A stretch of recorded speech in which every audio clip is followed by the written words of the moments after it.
Vamos à palavra. Pegue, por favor, sua Bíblia e abra em Êxodo, capítulo 12. Êxodo, capítulo 12. Eu quero aqui falar um pouquinho sobre a primeira Páscoa da Bíblia, ok? Êxodo, capítulo 12. Encontre aí, por favor. Lá no iníciozinho da Bíblia, segundo livro. Êxodo 12. Alguém achou? Diga amém. Diz assim. Eu vou ler do 1 ao 7 primeiro. E o Senhor disse a Moisés e a Arão, no Egito: este deverá ser o primeiro mês do ano para vocês. Digam a toda a comunidade de Israel que no 10º dia deste mês todo homem deverá separar um cordeiro ou um cabrito para a sua família, um para cada casa. Se uma família for pequena demais para um animal inteiro, deve dividi-lo com o seu vizinho mais próximo, conforme o número de pessoas e conforme o que cada um puder comer. Um animal escolhido será macho de 1 ano, sem defeito. Diga comigo, sem defeito. Isso, pode ser cordeiro ou cabrito. Verso 6. Guardem-no até o 14º dia do mês, quando toda a comunidade de Israel irá sacrificá-lo ao pôr do sol. Verso 7. Passem então um pouco de sangue nas laterais e nas vigas superiores das portas, das casas nas quais vocês comerão o animal. Vai para o verso de número 11, por favor. Versículo 11. Ao comerem, estejam prontos para sair. Cinto no lugar, sandálias nos pés e cajado na mão. Isso é interessante. Ao comerem, estejam prontos para sair. Cinto no lugar, sandália nos pés e cajado na mão. Comam apressadamente. Esta é a Páscoa do Senhor. Naquela noite passarei no Egito e matarei os primogênitos, tanto dos homens como dos animais. E executarei juízo sobre os deuses, com D minúsculo, do Egito. Eu sou o Senhor. O sangue será um sinal para indicar as casas em que vocês estiverem. Quando eu vir o sangue, passarei adiante. E a praga de destruição não os atingirá quando eu ferir o Egito.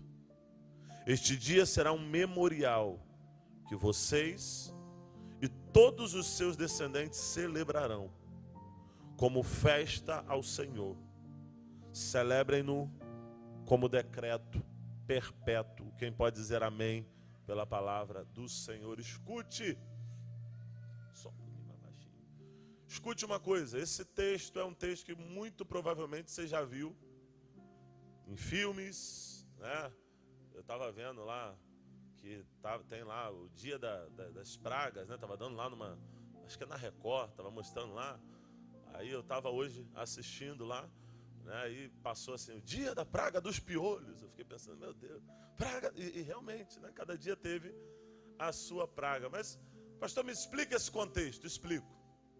Hoje pela manhã, quem estava aqui pela manhã? Dá um glória a Deus aí, vai. Isso.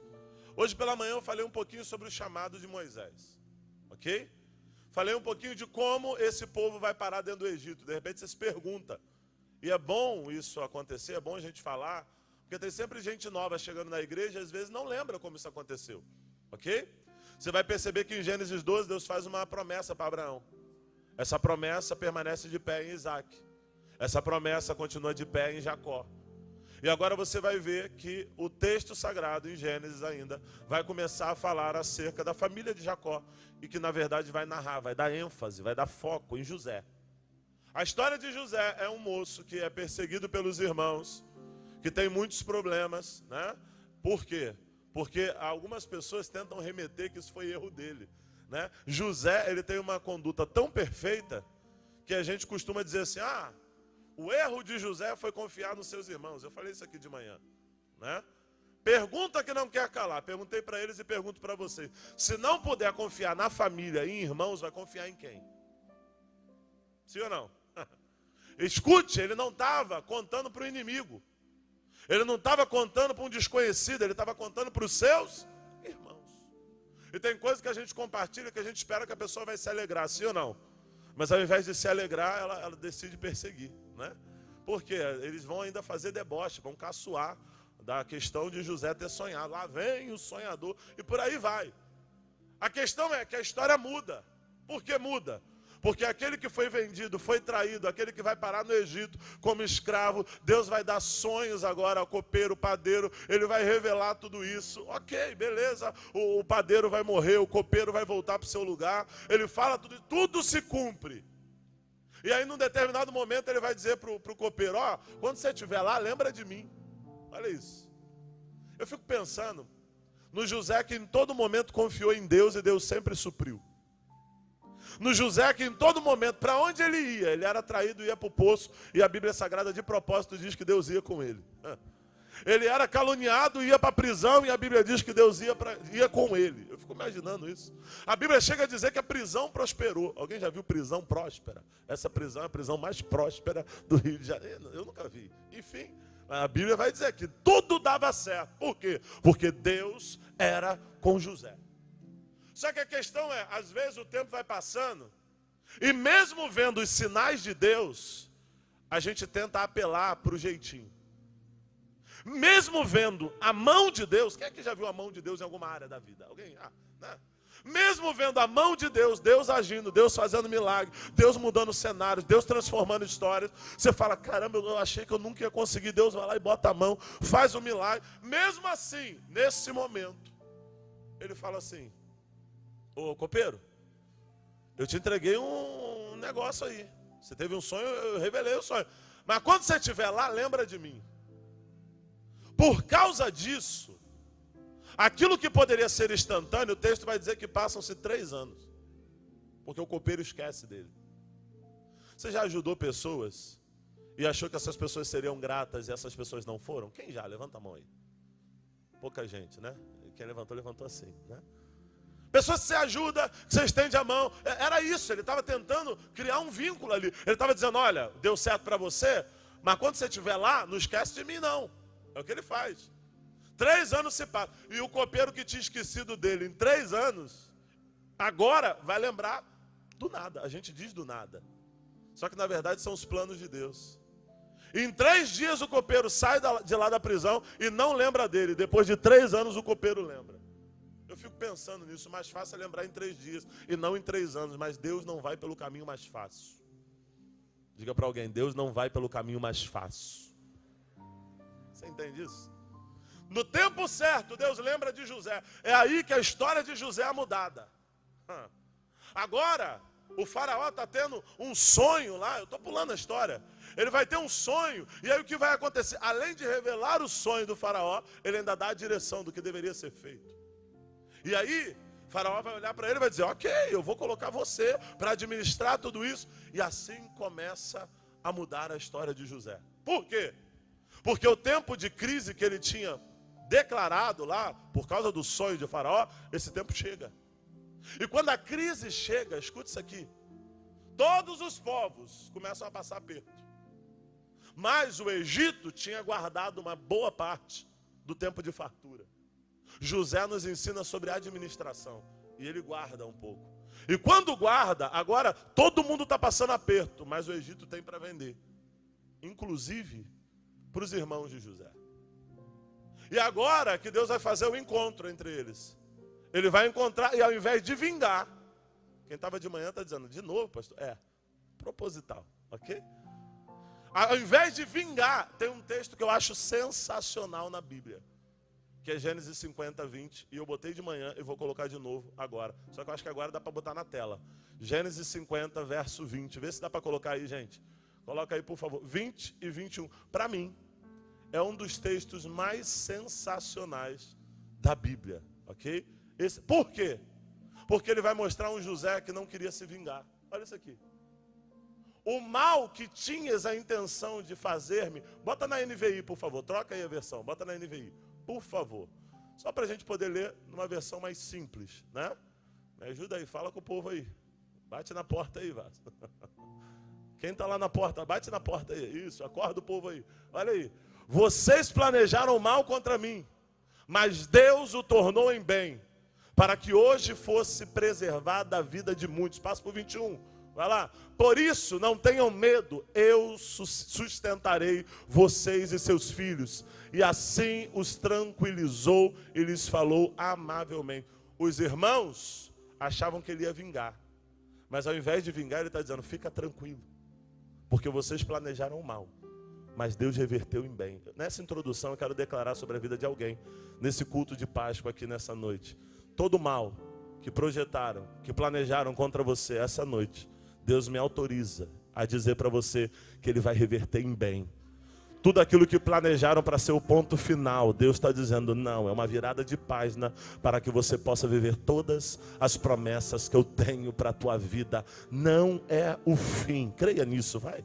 É só o começo de uma nova história. Se tem alguém para acreditar, dá um glória a Deus aí.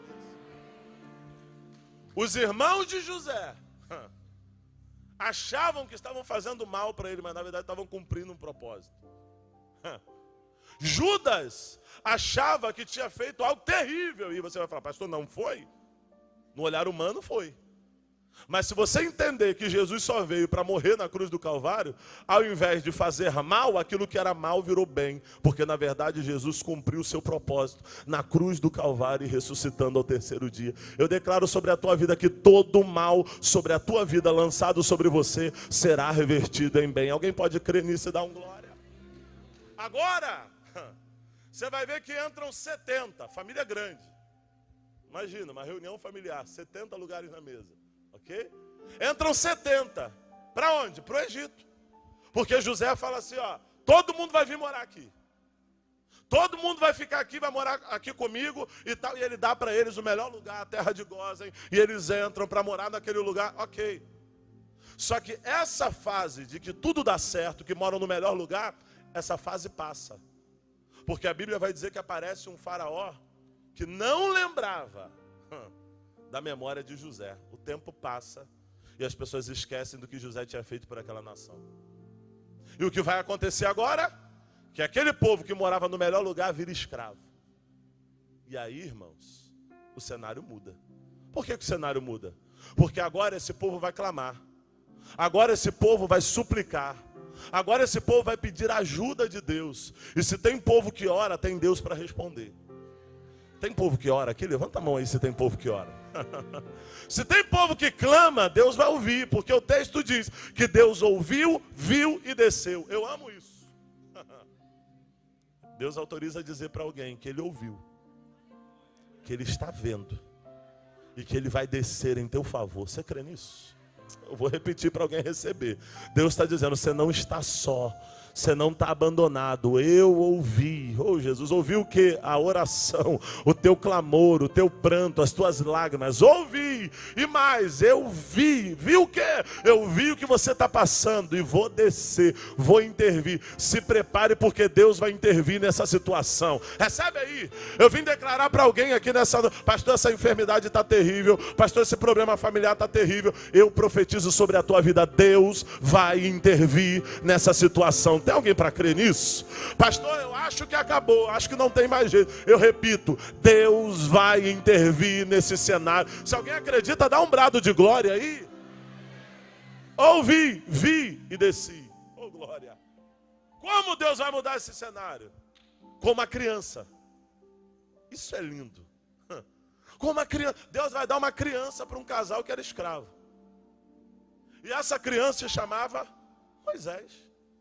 Na verdade, a princesa lá do Egito, filha de Faraó, que deu o nome para Moisés, não Joquebede.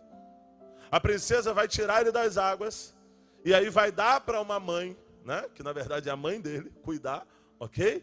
Ela ainda vai ganhar dinheiro para cuidar dele. E aí depois, quando ele volta para ela vai olhar e vai dizer assim, é Moisés, porque tirado foi das águas. Olha isso. Agora, Deus começa a guardar aquilo que seria o escape. E eu fico pensando, porque se você olhar para Moisés no Antigo Testamento, ele prefigura algo que ia acontecer no Novo. Você já reparou? Que quando Moisés nasce, existia uma perseguição contra crianças do povo de Deus. Sim ou não? Sim ou não? E qual era a ordem? Do sexo masculino, mata. Mulher, porque o medo desse faraó era o quê? Que o povo ficasse forte, tivesse guerreiro, ok? E aí pudesse se rebelar. Agora, você vai lembrar que na época de Jesus não foi tão diferente. Herodes vai ficar meio perturbado. E vai fazer o quê? Vai começar a perseguir crianças.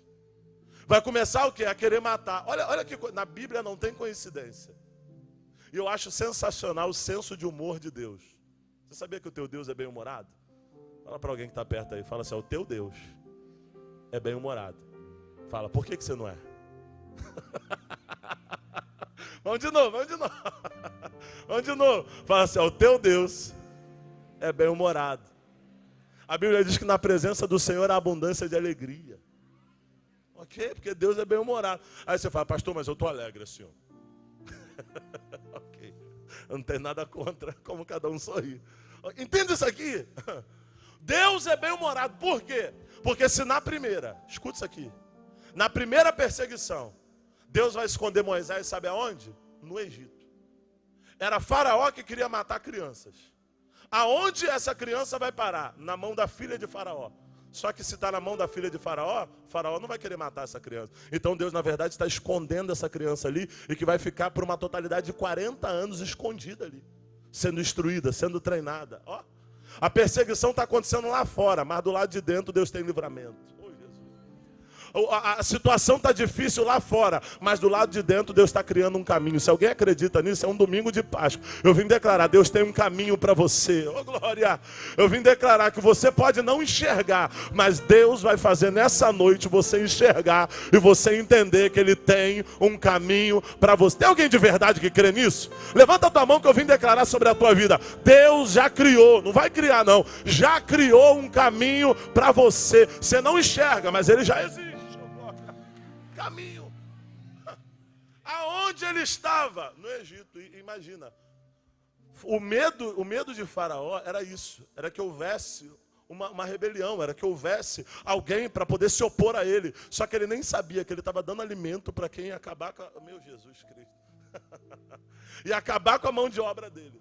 Ele está procurando fora, mas está debaixo do nariz dele. Então, na primeira, no Antigo Testamento, onde Deus esconde? No Egito. Vamos para o Novo Testamento? O texto vai dizer que quando aperta a perseguição de Herodes, aonde José e Maria vão esconder Jesus? Para onde eles vão? O texto diz que eles vão para o Egito. É impressionante por quê? Porque Satanás está procurando e tentando matar a promessa. Satanás está procurando e tentando matar o teu futuro. Mas Deus está dizendo, se ele não mudou a estratégia de perseguição, eu também não mudo a estratégia de livramento. Recebe isso aí, vai.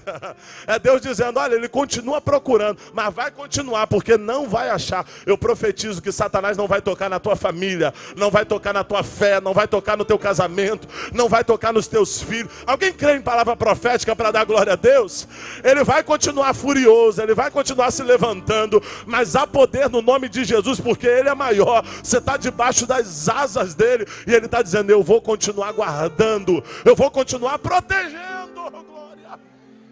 Oh, aleluia! Entenda isso. Agora Moisés vai crescer.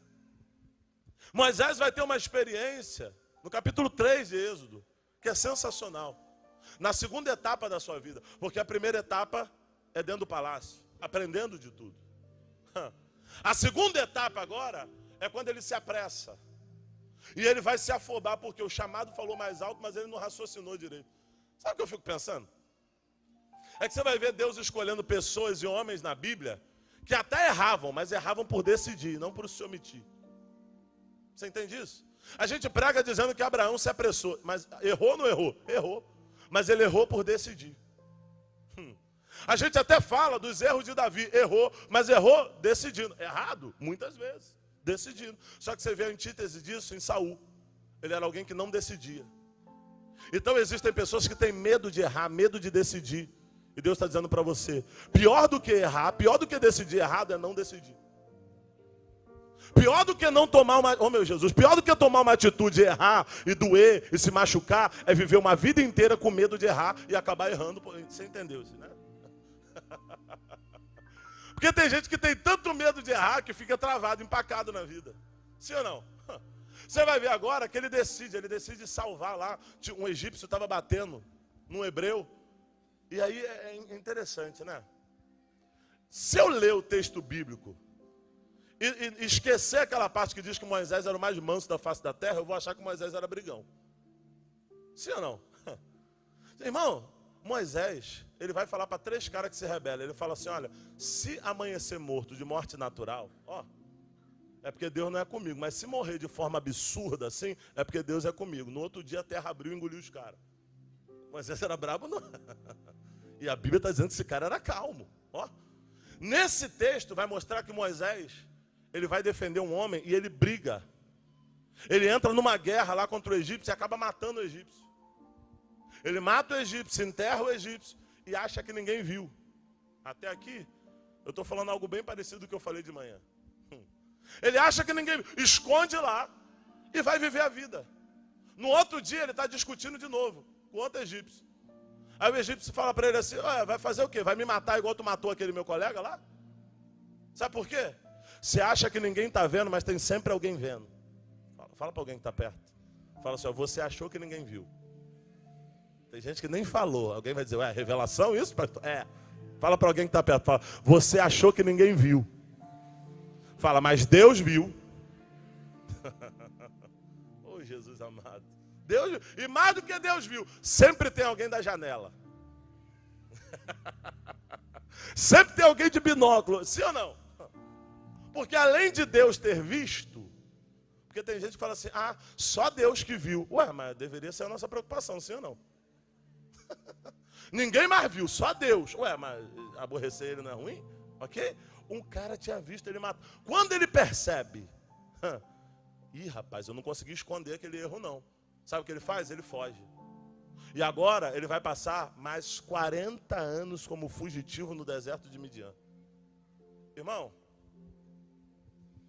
para ser usado por 40 anos, Moisés foi treinado por 80. Imagina, uma faculdade que você começa e você pergunta, quanto tempo é a faculdade? 80 anos. Deus treina Moisés por 80 anos para usar por 40. Você entende isso aqui ou não? Sabe o que significa? Se Deus treina ele 80 anos para usar por 40, significa que a cada 3 dias, eram 2 dias de treinamento para 1 dia de execução. E aí eu lembro do que Billy Graham falou. Perguntaram para ele, se você tivesse só 3 dias de vida, o que você faria? Pregaria todo dia 24 horas? Ele falou, não, eu estudaria 2 dias e pregaria 1. Aí, o que vai ser remetido a ele também, é que pergunta, mas por quê? Aí ele fala, porque um machado afiado corta em menos golpes do que um machado cego. E Deus está dizendo para alguém, aproveita esse tempo de treinamento. Oh, Jesus. Para de reclamar que ainda não aconteceu. Para de reclamar que ainda não entrou na empresa. Para de reclamar que ainda não chegou tua vez. Alguém está entendendo isso aqui? Para de reclamar que ainda não existe exposição. Porque Deus está dizendo, aproveite para treinar, para se preparar. Porque quando a oportunidade chegar, você vai estar pronto. Recebe.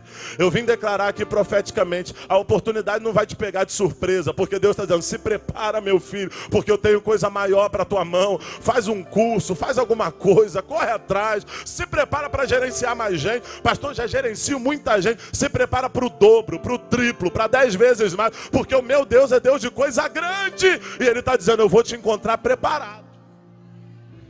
Profetiza para alguém e fala assim, Deus vai te encontrar preparado. Fala aí.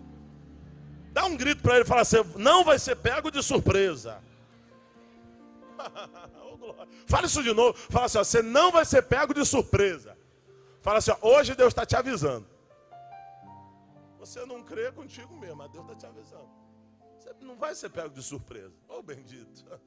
A questão é, Deus agora vai ter um encontro nessa terceira etapa da vida de Moisés. Primeira etapa, palácio. Segunda etapa, deserto de Midian. Terceira etapa, a sarça vai se apresentar para ele. Deus vai se apresentar para ele em meio à sarça. Você viu aqui a gente cantando vários dias, né? A música da sarça, né? Legal, né? Enfim. Só que agora Deus vai se apresentar para ele em meio à rotina dele, ao cotidiano dele. E isso me faz pensar, gente. Eu já vou finalizar na Páscoa. Eu preciso que você entenda todo o contexto. Isso me faz pensar. Por quê? Porque o texto vai dizer que Moisés está cuidando, já lá capítulo 2 e 3 de Êxodo, depois você dá uma olhada. Ele está cuidando dos animais que nem dele é. Reflexão, reflita junto comigo. O cara está 40 anos no deserto de Midian e nem animal dele ele tem. Ele está cuidando de coisas do sogro. Significa que depois de ser príncipe por 40 primeiros anos, ele passou mais 40 e não prosperou na vida, não cresceu. Porque nem animal próprio ele tinha, o animal era do sogro. Tem alguém comigo aqui? Fala para alguém, você está achando que a vida está parada? Ah, irmão, me ajuda aí, vai, desânimo, vai, me ajuda aí. Fala assim, você está achando que a vida está parada? Fala, Deus está te treinando. Nem sempre, Deus está no controle, tem que estar andando. Irmão, tu tem paciência para esperar 40 anos cuidando de coisa do outro e não conseguir conquistar nada? Parecia que Deus tinha abandonado ele, sim ou não? Pensa comigo, quem olha para Moisés fala assim, isso aí é um fugitivo, tinha tudo para dar certo, tinha tudo para prosperar, mas foi fazer besteira, olha onde acabou. Mas o que os homens diziam, acabou aqui, acabou fugindo, acabou perdido, Deus estava dizendo, não, faz parte do processo. Alguém aqui entrou por essas portas e viveu um fracasso, viveu um momento de lágrimas, viveu um momento de dor, viveu um momento de perdas, e Deus me autoriza a te dizer, não acabou, faz parte do processo. A terceira etapa está chegando, e a terceira etapa vai ser gloriosa. Se alguém crê, levanta a mão para receber. Deus está dizendo, aguenta firme, suporta essa fase. Você pensa que não está andando, mas o meu relógio está girando. Oh glória, o meu tempo vai acontecer na tua vida. Quem crê, dá um glória a Deus aí. Oh glória, o relógio de Deus está girando. Entenda isso. Não está parado. Diga comigo, não está parado. Fala, Deus está trabalhando em meu favor. Num dia qualquer, Deus aparece para ele e dá uma missão grande para ele. Escuta, que missão era essa? Deus fala assim, olha, você vai ter que voltar lá no Egito. Imagina, lugar que ele tinha matado, que ele tinha saído fugido. Era terrível para ele, irmão. E aí, é legal porque o texto vai mostrar, vai dar a entender que ele mesmo vai dizer que ele tinha dificuldade na fala. Que ele tinha dificuldade com as palavras. A grande maioria vai acreditar que ele era gago, ok? Imagina, a gente leu hoje o texto aqui de Atos 7, que é a pregação de Estevão, que vai dizer que ele era poderoso em palavras e obras. Estevão, anos depois, está dizendo, esse cara era bom nas palavras, esse cara era bom em obras, mas quando ele tem a oportunidade de falar, ele diz, eu não sou bom falando. Eu preciso ser repetitivo, porque tem gente que às vezes, ele não precisa nem que o outro elogie, ele mesmo se elogia. Você conhece alguém assim, não? Tem alguém aqui comigo? Sim ou não? Ô Jesus, tem gente que é tão humilde que não dá nem tempo de tu elogiar. Sim ou não? Ele chega assim e fala, não, porque eu sou humilde, mas hoje, sim ou não? Não, nisso aqui eu arrebento. Irmão, Moisés era o cara. Só que quando ele tem a oportunidade de falar, ele diz assim, eu não sou bom falando. Eu não sou. Olha o que Deus fala para ele quando ele reconhece que não pode. Isso é sensacional. Porque Deus só pode fazer coisa grande na vida de quem não se acha. Porque quem se acha tem que fazer com a própria força. Mas quem sabe que é pequeno, quem sabe que não é nada, quem sabe que sozinho não consegue, aí Deus vai dizer, então eu vou te entregar uma responsabilidade grande. Meu Jesus amado. Moisés fala assim, ó, eu não sou bom falando não. Aí Deus fala, tá bom então eu vou te dar teu irmão Arão. Ele vai falar por você. Só que Deus fala depois que me surpreende. Isso me fez pensar muito tempo. Eu estou pensando nisso, tanto que eu preguei de manhã e agora de noite. Estou te dando a chance, você que não estava de manhã aqui. Olha o que Deus fala para os dois. Deus bota os dois na frente, faz os testes que você já sabe, bota a mão no peito, ela fica leprosa, bota de novo, ela fica boa. Enfim, joga a vara no chão, ela vira serpente, faz um monte de testes para mostrar que estava com ele. Só que a questão principal é o que Deus vai falar. Deus fala assim, olha Moisés, eu farei Arão como profeta sobre o Egito. E farei você como Deus sobre eles. Gente, isso é muito poderoso. Escuta uma coisa. Quando ele estava no Egito, ele tinha honra, sim ou não? Tinha honra ou não tinha? Sendo príncipe? Imagina, você nasceu para ser escravo. Aí você vai lá, Deus muda o teu cenário, tu vai parar na mão lá da princesa, e aí você vira um príncipe. Tinha honra ou não tinha? Sim ou não? Só que por causa de ter se antecipado, por causa de ter feito aquilo que ele achava que era justo, agora de príncipe ele vai parar vagando no meio do deserto. Só que agora Deus está dizendo, quando você voltar e obedecer a minha voz, você será Deus sobre eles. Eu te explico. Todo faraó no Egito, ele era considerado um Deus. E se ele tivesse continuado no Egito, o máximo que ele conseguiria era ser um príncipe. É o que ele era. Aí Deus está dizendo, porque ouviu a minha voz, porque seguiu a minha direção. Oh, aleluia. Tudo que você abriu mão não é nada comparado ao que eu vou entregar a você. Recebe? É Deus dizendo, ô Moisés, você vai voltar para o Egito, mas não vai voltar no prejuízo. Meu Jesus amado, servir a Deus não vai te dar prejuízo. Diga isso para alguém, me ajuda. Fala assim, ó, servir a Deus não dá prejuízo. Fala aí, fala, servir a Deus não tira nada de você. Tudo que você abre mão, na verdade é porque vem algo maior e melhor. Ô Jesus amado, ô glória, é que Jesus vai dizer, a minha vida ninguém tira, eu dou. A questão é, quando ele entrega a vida terrena, ele vai ressuscitar e agora vai voltar ao seu lugar de glória. Filipenses 2 vai mostrar isso, que ele abriu mão da sua glória e se fez semelhante aos homens, porém Deus o exaltou soberanamente e lhe deu um nome. Você pode adorar Jesus, que está acima de todo nome, para que o nome dele se dobre em todo o joelho dos que estão no céu, na terra, embaixo da terra, e toda língua confesse que Jesus Cristo é o Senhor, para a glória de Deus. Você pode adorar esse Jesus que morreu, que entregou, mas ressurgiu. O meu Deus está vivo, o teu também. Dá um glória a isso, o teu Deus está vivo. Aleluia. Deus está dizendo para Moisés, você vai voltar, Moisés, mas não vai ser no prejuízo. Oh Jesus. Diga para alguém, fala assim, você não vai tomar prejuízo. Ah, irmão, nesse desânimo vai. Fala para alguém, fala assim, ó, você não vai tomar prejuízo. Fala aí, vai. Oh, procura outra pessoa. Tem outra pessoa precisando ouvir essa profecia. Fala para alguém, fala assim, ó, você não vai ficar no prejuízo. Fala. Oh, bendito. Existiram pessoas, e Deus fala comigo, que entraram por essas portas nessa noite, dizendo, eu estou no prejuízo, eu perdi. E Deus te trouxe aqui para dizer, se você seguir a minha direção, você não vai ficar no prejuízo. O que você abriu mão, ou o que lhe foi tirado, não é nada comparado ao que eu vou fazer na tua vida. Você não vai ficar no prejuízo. Quem vai mudar? Quem vai dar a volta por cima aí? Quem não vai ficar no prejuízo? Dá um brado de glória a Deus aí. Diga, eu não vou ficar no prejuízo. Eu vou contar 1, 2, 3, você vai dar esse grito. Vamos lá? 1, 2, 3. Mais alto, aumenta o volume. Vamos lá? 1, 2, 3. Melhora, melhora. 1, 2, 3. Se você crê nisso, dê um aplauso e glorifica o nome do Senhor. Eu creio nisso. Você crê comigo? Eu creio. Oh, glória. Volta lá, Moisés. Oh, bendito. Volta lá. E agora Deus vai fazer sinais. Porque Moisés vai dizer assim, tá bom, eu vou, até vou, beleza. Gente, Moisés era resistente. Eu até vou, mas quando eu chegar lá e ele perguntar, quem me mandou? O que eu vou dizer? Oh, Jesus. Diga que o Deus eu sou te mandou. Oh, aleluia. Aí ele fala, mas qual é o nome? Qual é o nome que eu vou dizer? Aí ele vai dizer, eu sou o que sou. Meu Deus do céu. Eu imagino Moisés dizendo, por que eu perguntei? Era melhor ficar quieto. Porque essa resposta é difícil de convencer. É Deus dizendo, Moisés, você precisa crer e obedecer. Meu Deus do céu. É Deus dizendo para alguém, você não vai ter explicação. Você só precisa crer. Você acredita nisso de verdade?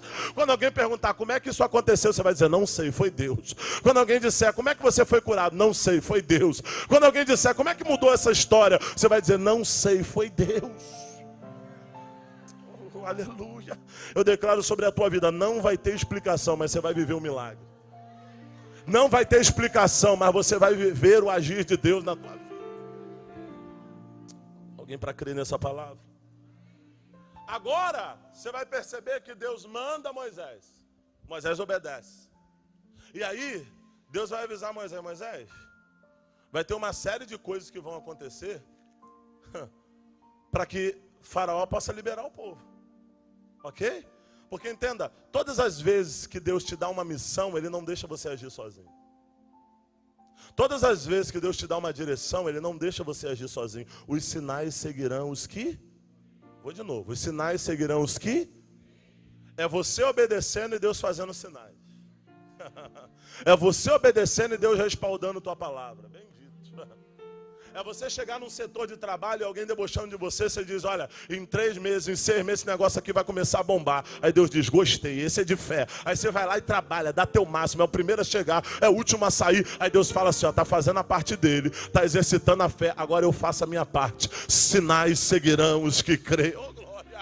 Eu vim profetizar para alguém. Eu estou com vontade de profetizar. Não sei se você está com vontade de receber. Tem gente que não, mas tem gente que está. Eu declaro sobre a tua vida. Vai ter trabalho, vai ter esforço, vai ter fé e vai ter sinal de Deus na tua vida. Deus está dizendo, Moisés, vai, chega lá, estende o teu cajado. Vai lá, Moisés, fala o que tiver que falar. Porque eu estou daqui de cima fazendo sinais. Eu estou daqui de cima respaldando a tua palavra. Oh, aleluia. Oh, glória. Oh, glória! Olha o que a gente leu nesse texto, gente. Isso aqui é a 10ª praga. O negócio já estava apertado, já estava difícil. Tanta coisa tinha acontecido aqui. E o coração do faraó duro. Agora, a 10ª praga vai chegar. E aí você vai dizer assim, pastor, mas Deus está pegando pesado. Irmão, nunca diga que Deus está pegando pesado com alguém, porque você não conhece na íntegra. Oh, Jesus amado. Fala para alguém que está perto, fala assim, ó, toma cuidado. Fala, toma cuidado ao tomar as dores de alguém. Fala, você não conhece na íntegra. Deus vê coisa que você não vê. Deus ouve coisa que você não ouve. Oh, bendito, oh, aleluia. Deus está em lugares que você não está. Então às vezes a gente diz assim, nossa, mas Deus está pegando pesado, porque Deus sabe com quem Ele está tratando. Fala para alguém, fala, você não pode ser mais justo que Deus. Fala aí. Oh, Jesus, fala, você não pode ser mais misericordioso que Deus. Oh, aleluia. Aí tem alguém analisando, baseado em parte do que está vendo, e está dizendo assim, nossa, está pegando pesado. Você teria coragem de dar o teu filho para morrer em prol da humanidade perdida? Então um Deus como esse, que fez isso, que entregou o seu único filho para morrer no nosso lugar, esse Deus, ele tem autoridade para fazer o que ele quer. Sim ou não, gente? Fala, Deus conhece na íntegra. Fala aí, vai. Olha, agora Deus vai dar uma direção. Deus vai dizer assim, olha, um cordeiro vai ser sacrificado. Um cordeiro vai ser morto. E aí, o que vocês vão fazer? Vocês vão pegar esse cordeiro e vão passar no portal da casa de vocês. Aonde tiver essa marca, a praga vai até passar no Egito. Porém, aonde tiver a marca do sangue, sabe o que vai acontecer? Essa casa será pulada. E é isso o significado de Páscoa, que significa pesar, significa passar por cima. Ou seja, para que houvesse livramento, precisaria existir a marca do sangue. Eu vou de novo. Para que houvesse o livramento, precisaria existir a marca do sangue. Você entende por que Jesus se entregou na cruz do Calvário? Oh, aleluia. Você não vale 1 milhão, 2 milhões, não. O teu preço é preço de sangue. Oh, glória. Porque Deus amou o mundo de tal maneira que deu o seu único filho para que todo aquele que nele crê não pereça, mas tenha vida eterna. No Getsemane, Jesus orando, ele disse, Pai, se possível for, passa de mim esse cálice. Porém, se não for possível, eu vou até o fim. Jesus foi até o fim por você. Oh, aleluia. Levanta a mão e diga, Jesus foi até o fim por mim. Todo primogênito, olha o que Deus vai anunciar, todo primogênito na terra vai morrer. Só que a casa que tiver a marca do sangue, essa vai ter livramento. A questão é que o verso 6, Deus vai dizer assim, olha, quando isso acontecer, haverá um grande clamor na terra, ao qual nunca houve semelhante. Você sabia que Deus às vezes se utiliza de tragédias para que haja arrependimento? Sim ou não? A gente precisa entender isso aqui. A Bíblia vai dizer em Eclesiastes que é melhor a casa que tem o luto do que a casa que tem festa. E aí vai explicar. E vai dizer assim, porque na casa que tem luto existe reflexão. Às vezes em tempo de festa, quando tudo está bem, a gente só quer saber de curtir e não reflete na vida. Agora, quando o tempo da adversidade chega, quando o dia difícil chega, a gente começa a refletir. Eu vou perguntar, quem aqui já foi em velório? Tem gente que nunca foi, né? Pastor que pergunta, eu conheço gente que nunca foi. Ok? Velório é o momento que está todo mundo lá ao redor. do morto. E aí, ali vão existir palavras em homenagem àquele morto. Mas também, a grande maioria das pessoas vai estar refletindo. Eu não sei você, mas o meu caso, eu começo a refletir e dizer: o que vão falar de mim quando for a minha vez? Pergunta para alguém que está perto aí e fala assim: o que vão falar de você? Já pensou nisso? O que vão falar? Na época bíblica, lá, tinha as carpideiras, né? Que eram mulheres pagas para poder chorar. Será que você vai ter que contratar carpideira para chorar no teu velório? Você não, né? Já vai estar... Enfim. É algo para pensar, gente. O que vão falar de mim?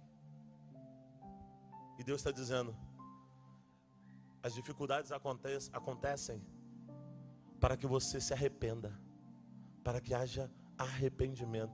Deus trouxe gente aqui nessa noite para dizer: você está passando por essa fase, é porque eu te amo. E eu permiti essa fase chegar para você refletir. Você sabia que o barco de Jonas balançar foi a melhor coisa que aconteceu? Quem está comigo dá um glória. A gente diz assim: o barco... Eu sempre defendo meu xará, né? Sim ou não? O barco balançar foi horrível, deve ter dado medo. Foi não. Porque o barco balançar era Deus botando na rota novamente um profeta fujão. Então, às vezes, os barcos da vida balançam, é porque Deus está dizendo: você está indo para o caminho errado. Então eu vou dar uma chacoalhada para te ter de volta, para não te perder. Eu vou dar uma balançada, porque se tudo estiver tranquilo, você vai para longe, você vai para onde você quiser. Então, às vezes, é melhor a chacoalhada de Deus. Meu Deus do céu. Alguém pode celebrar as chacoalhadas da vida? Olha lá, hein? Às vezes chacoalha. Quem aqui já chacoalhou de vez em quando? É ou não é? As finanças, tu fala: Jesus, e agora? Às vezes num beco sem saída você fala: e agora? Aí Deus está dizendo: reflita, analise a tua conduta. É tempo de arrependimento. Deus trouxe pessoas aqui para mudar de rota. Deus trouxe pessoas aqui para tomar uma decisão de vida e dizer: eu não vou continuar no erro, eu não vou continuar dessa forma, eu não vou continuar fazendo isso, eu não vou continuar desse jeito. As chacoalhadas da vida vão te trazer de volta. Deus está dizendo: vai haver um grande clamor. Só que olha o que Deus vai dizer: mas contra Israel nem ainda um cão moverá a sua língua. Essa expressão é sensacional, gente. Deus está dizendo assim: olha, eu estou permitindo tudo isso, mas eu também estou dando limite. Ô Jesus, diga para alguém que está perto, fala só: Deus está dando limite na sua dor. Melhora isso aí, fala só: Deus está dando limite na sua dor. Fala aí, vai. Limite. Aí o que vai acontecer? Na hora determinada, o texto diz que o espírito da morte passa. E na casa que tinha a marca do sangue, sabe o que ele fazia? Ele passava por cima. Eu vim aqui nessa noite declarar que essa é uma noite de livramento de Deus para a tua vida. 2023 pode ter começado como um ano difícil para alguém, mas eu vim declarar que esse ano será o ano do livramento de Deus para você, para a tua casa. Oh Jesus Cristo, foi a palavra que Deus me deu, a palavra que Deus colocou no meu coração. Se prepare para vivenciar livramentos de Deus. Satanás tinha preparado o cerco, mas Deus está dizendo: eu estou quebrando o arco, estou cortando a lança, estou queimando os carros no fogo. Oh bendito. E Deus está dizendo para alguém: aquietai-vos. Oh Jesus, fica calmo, irmão. Aquietai-vos e sabei que eu sou Deus. Serei exaltado sobre a terra, serei exaltado sobre as nações. Alguém pode confiar em Deus e levantar as mãos e começar a adorar? Porque o Senhor dos exércitos está conosco. O Deus de Jacó é o nosso refúgio.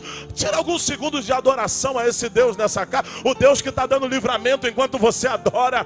Enquanto você adora o laço que estava armado para destruir, para acabar com a tua vida, com o teu casamento, com a tua família, com os teus filhos. Enquanto você levanta a mão, tem demônio batendo em retirada. Eu vejo aqui Deus dando vitória a crente que estava prestes a desistir, que estava prestes a jogar a toalha. Adora ao Senhor, porque Deus está dizendo: você tem a marca do sangue, e se tem a marca do sangue, vai ter livramento. Quem crê que vai ter livramento, adora Ele, exalte a Ele aí. Oh aleluia, oh aleluia, oh aleluia, oh aleluia, oh glória a Deus, oh glória. Adora Jesus aí, vai. Vou deixar você adorar. É uma noite especial, irmão. Vou deixar você exaltar o Senhor. Adora porque Deus veio para te dar livramento. Adora porque você não tinha como pagar o preço, mas Ele morreu na cruz. Adora porque você não tinha o que fazer, mas Ele pagou o preço e disse na cruz: está consumado. E quando Ele diz está consumado, Ele está dizendo: não tem mais dívida, eu paguei. Oh, glória a Deus, você foi perdoado. Oh, aleluia. Tem senso de gratidão aqui no teu coração? Oh, aleluia. Oh, aleluia. Oh, glória. Olha como eu finalizo essa mensagem. 1 Coríntios 5:7. Porque Cristo, nossa Páscoa, foi sacrificado por nós. Você pode dizer comigo? Porque Cristo. Bem forte. Porque Cristo, nossa Páscoa, foi sacrificado por mim. Vamos de novo, diga: porque Cristo, nossa Páscoa, foi sacrificado por mim. João 1, do 1 ao 4 diz que no princípio era o Verbo, e o Verbo estava com Deus. E o Verbo era Deus, Ele estava no princípio com Deus. E todas as coisas foram feitas por Ele, sem Ele, nada do que foi feito se fez. Nele estava a vida, e a vida era a luz dos homens. Verso 9, ali estava a luz verdadeira, que ilumina todo homem que vem ao mundo. Estava no mundo, e o mundo foi feito por ele, e o mundo não o conheceu. Veio para os que eram seus, e eles não o receberam, mas a todos quantos receberam. Alguém recebeu Jesus aqui na sua vida? Deu-lhes o poder de serem feitos filhos de Deus, aos que creem no seu nome, os quais não nasceram do sangue, nem da vontade da carne, nem da vontade do homem, mas da vontade de Deus. Oh, glória. Verso 29, no dia seguinte, oh glória, João viu a Jesus que vinha para ele e disse: eis o Cordeiro de Deus que tira o pecado do mundo. Este é aquele do qual eu disse: após mim vem um que é antes de mim, porque foi primeiro do que eu. Alguém pode adorar esse Deus que tira o pecado do mundo? Oh, meu Deus do céu, você deveria ser condenado, mas Jesus pagou o preço. Nós não tínhamos direito, acesso, relacionamento, mas Jesus religou. Oh, Deus do céu, exalte esse Deus que é o vínculo entre a humanidade, oh glória, e Deus Pai. Exalte a Ele. Você pode aplaudir a Jesus por esse Deus que é vivo. Aleluia. 1 Coríntios 15, 3 e 4. Porque primeiramente vos entreguei o que também recebi, que Cristo morreu por nossos pecados, e que foi sepultado, e que ressuscitou ao terceiro dia, segundo as Escrituras. E termino lendo Mateus 28, versos 5 e 6. Mas o anjo disse às mulheres: não temais vós, pois eu sei que buscais a Jesus, que foi crucificado. Ele não está aqui, porque ressurgiu, como ele disse. Vinde e vede o lugar aonde ele estava. Oh glória. Teu Deus não está morto, Ele está vivo. Você pode se colocar de pé. Nós vamos terminar esse culto celebrando ao Deus que está vivo. Oh aleluia. Levanta as tuas mãos e começa a celebrar esse Deus que está vivo.